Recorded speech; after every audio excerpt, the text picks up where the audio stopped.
All right, let's get to our coverage of the pandemic as statewide mask mandates are starting to be lifted.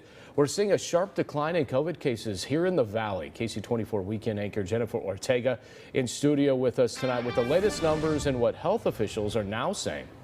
Alex, experts say the downward trends are encouraging, and it has to do with how fast the Omicron variant spread to what we're seeing right now.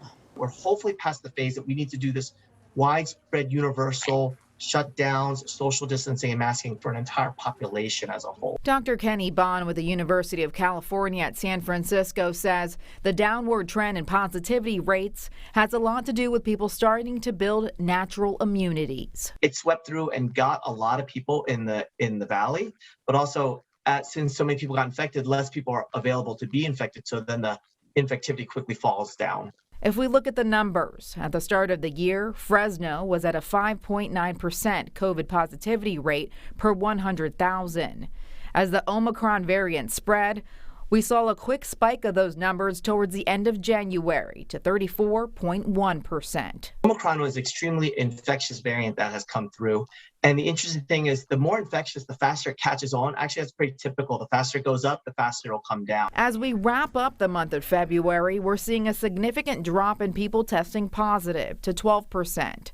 Another reason we're seeing the state of California dropping mask mandates in schools. We said we would look at the data. We're seeing really encouraging trends as we see where we're heading, as we use both the new framework the CDC provided as well as our existing framework.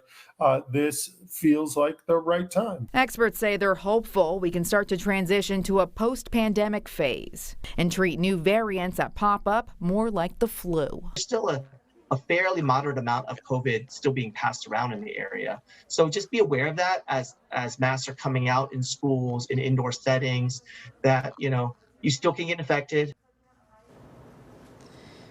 And despite mask mandates coming down across the state, doctors still encourage people to get vaccinated. They say it's the best way to reduce transmission and continue that downward trend.